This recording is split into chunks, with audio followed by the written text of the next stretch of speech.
Today we're going to be talking about wrinkles, particularly in the upper third of the face. So when we talk about wrinkles, I often separate them into those that are static and those that are dynamic. Static lines are the ones that are formed even when you're resting. These are often the case when you're a little bit older and you've had lots of movement over the years. Dynamic lines are when you try and actively move the face. You can see those lines form.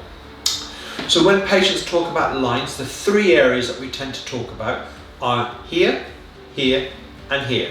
Now I'm just going to separate these out in a little bit more detail.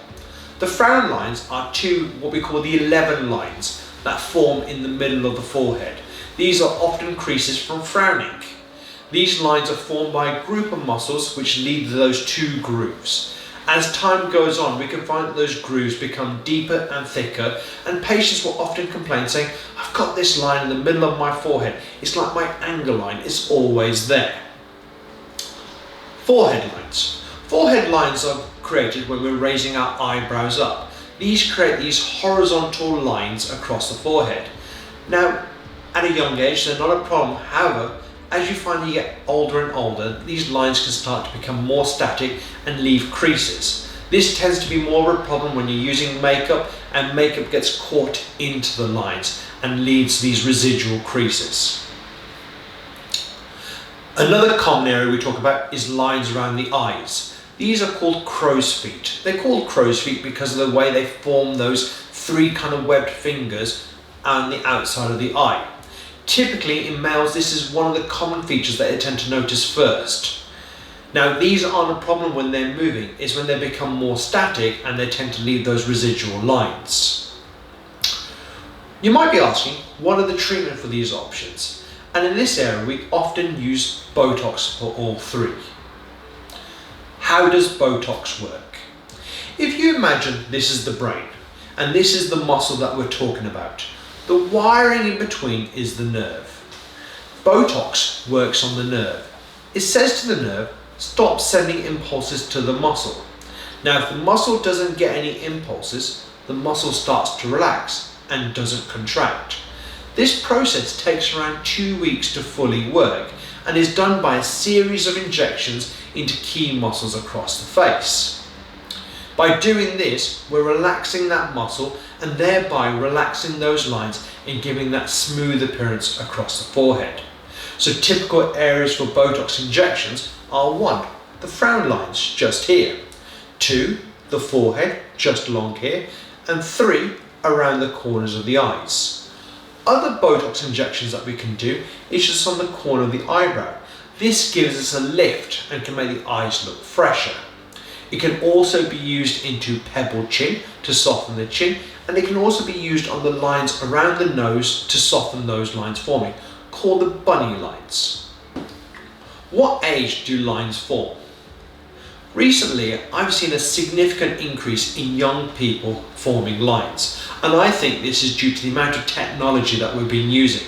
There's evidence that the blue light that comes off this screen actually causes an increase in free radicals and breaks down our skin faster. And if you think we're on our smartphones, on our laptops, on our computers constantly, and I'm noticing younger people coming in with well-formed frown lines, forehead lines, and crow's feet. So lots of patients are taking the preventative approach and saying, if I have a little bit of Botox now, I'll stop these lines from getting worse long term. And that's absolutely fine. It is down to you when you think it is truly ready for you. Can these fine lines be treated by skin care? Yes. Do you recall when I spoke about dynamic and static lines? If you've got dynamic lines, then skin care can help. But if you're at static lines, truthfully, no. You're going to need something a bit more powerful, and Botox is great. But even then, skin care can help support it. But Botox is really going to be your best answer.